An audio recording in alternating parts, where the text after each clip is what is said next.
Coming up on Mountain News this morning, the Knott County Emergency Management Director launched a new tool that they say will help first responders work proactively in catastrophic events. And supporters of an ousted mayor in southern Kentucky gathered this weekend to speak out on his impeachment.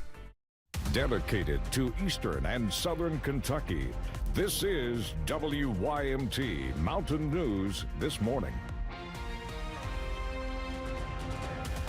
Good morning, I'm Caroline Mueller. The time is now 6:30 and today's date is Monday, September 15th. Let's check in with meteorologist Megan Dusmal for a look at your forecast this morning. Megan, we've stayed pretty dry these last couple of weeks. I don't remember the last time we've really seen much rain except for maybe a drizzle here and there. Yeah, I think the last time we saw a lot of rain was maybe over a week and a half ago at this point. So it's been a while. And unfortunately, until we get widespread rain, it's going to stay a long time from now. A long dry period is ahead. Now, in terms of temperatures this morning, a little bit of a warmer start to your day. Normally this time of year, we sit at 60 degrees, but some folks are seeing chances for mid to upper 60s, 66 in Monticello, 64 in Jackson. And as we head into the afternoon, we're going to see even hotter temperatures as we stay in the mid to upper 80s. And just as Caroline mentioned, we've been on this dry period, and that trend will not change today as we are still seeing dry conditions this morning. Caroline. Sounds good, Megan. Thank you. In Pike County, a teenager is dead and a juvenile is hurt after a UTV crash this weekend. Kentucky State Police say it happened while they were off-roading on a trail near Pinson Fork Road. That's when they say the UTV collided with something on the trail and overturned, killing a 14-year-old. Their identity has not been released. The other juvenile involved was taken to the hospital. We don't know their age or the severity of their injuries. Two men went fishing on a southern Kentucky river and something happened. The boat they were in crashed and two men, Arthur Johnson and Rich Webb, both died. The two men disappeared Tuesday. One man was recovered Thursday night and the other Friday morning, close to where the crash happened in Pulaski County. WYMT's Phil Pendleton has more on the tragic end of what began as a fun trip between two close friends. Crews were packing up and going home after 4 days of searching. First of all, I want to say we're thankful that we were able to recover both bodies, one yesterday and one today. Rich Webb and Arthur Johnson were found in the river not far from where officials believe their boat hit a rock wall and sank. Neither one was wearing a life jacket. Two old guys just out fishing. Freak accident. Just a tragic, tragic accident.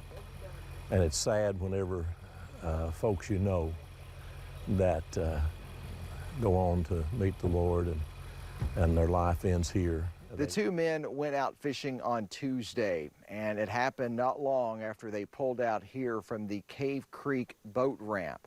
Their family tells me that they knew something had happened because on a normal fishing trip, they were only gone for a couple of hours, maybe 3 hours at the most. And when it was 7 hours and they had not come home Tuesday night, they knew something was wrong. Autopsies will be performed on both men.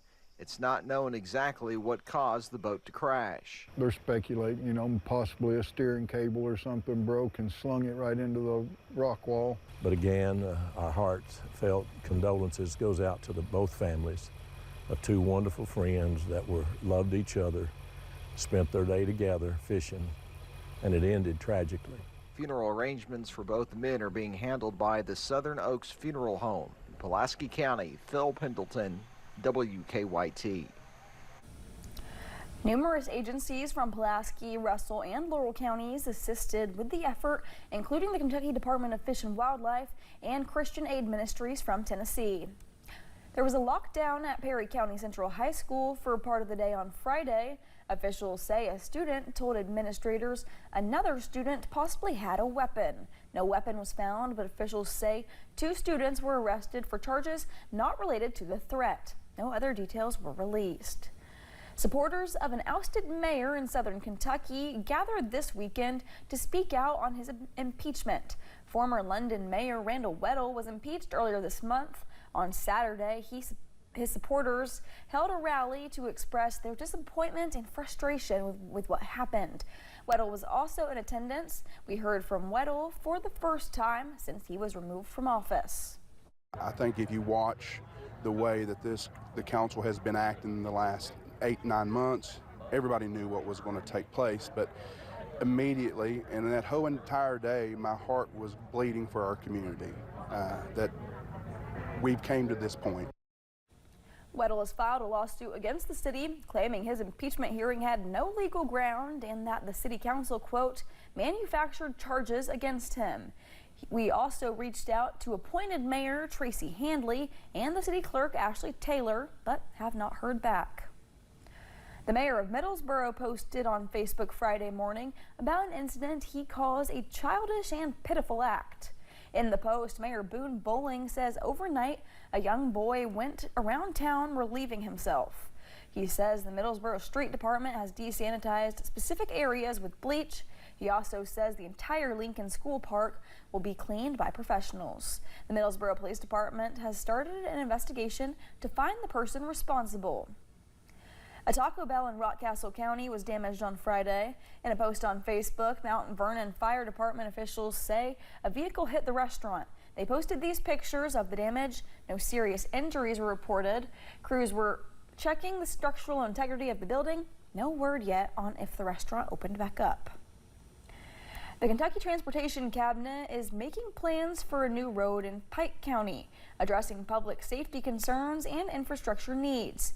WYMT's Buddy Forbes has the details. The Kentucky Transportation Cabinet hosted a public meeting Thursday discussing plans for a new road on Town Mountain. When we have a project that's really in the early planning stages like this one here, we really just need the public's help. The event invited property owners, business owners, and community members to see the vision for the future project, discuss property lines, and more. Another good thing about these public meetings is, the public gets to really voice their opinions. We get to tell them the why behind some of these things, and then we get to show them, what we're planning. The new road, which would provide 2 lanes with safety turn lanes and truck passing lanes worked in, would span more than 2 miles, creating a straighter access to connect the area to US 119, bypassing dangerous curves and known rock slide locations. With this new alignment here, we are able to take out a lot of the areas where we have those significant rockfall dangers and then those curves too. So it would also help create potential development properties along the route and would not eliminate the current road but provide a safer alternative for travel. Here they'll have some access at the beginning of the project, and then later on we have a nice area there where they can also access that. And though some relocations are anticipated, the project is in its early development stages. Ultimately, it becomes a safer project, it becomes a better driving experience, and with Pikeville's growing, and with this being a connector off of 119 into downtown Pikeville, we're getting a lot more motorists and a lot more traffic. With developers saying it is about working with those impacted to find the best road forward. In Pike County, Buddy Forbes, WYMT Mountain News. The first phase of the project is to get the right-of-way locked in, which the department hopes to begin working on next year. The Knott County Emergency Management Director launched a new tool that they say will help first responders work proactively in catastrophic events.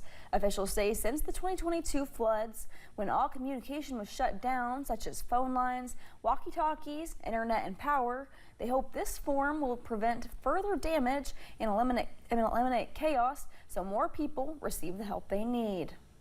This is an opportunity for them to be proactive in a time that we need to be instead of reactive because they can't get a hold of us. This is our opportunity as first responders in the county to be able to go out and help those that we know can't help themselves and already have that list established to be able to go out and help people.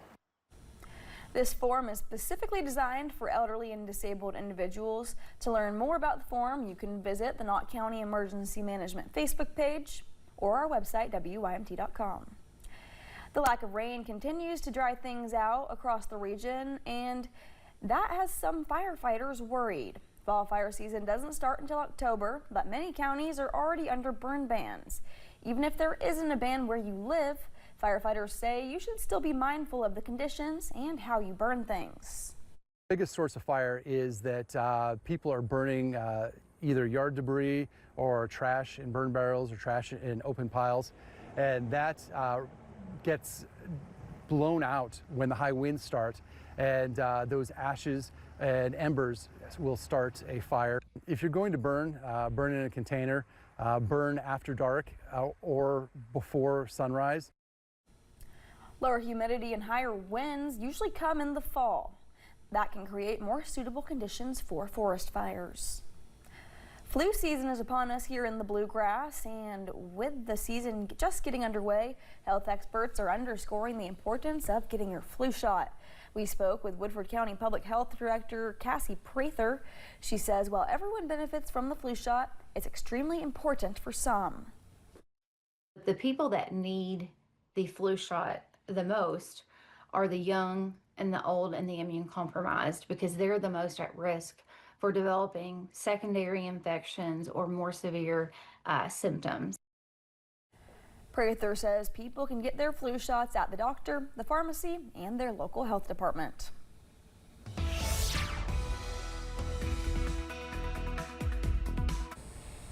We're still watching nice and clear skies starting off your Monday. We do have a very slight chance for some scattered shower activity as you travel into our Virginia counties, but most rain will either evaporate or we won't see too much accumulation, with majority of the WYMT viewing area staying nice and dry with those mostly sunny to partly cloudy skies. In terms of temperatures this morning, we're seeing a mixture of the upper 50s and low 60s. This afternoon, though, it's going to be a mixture of the mid to upper 80s, so a little bit of a warm afternoon in store. Here's what you need to know if you're heading off to the bus stop. Again, temperatures about in the low 60s off to school, but on the way back home, you're looking at those hot temperatures mid to upper 80s.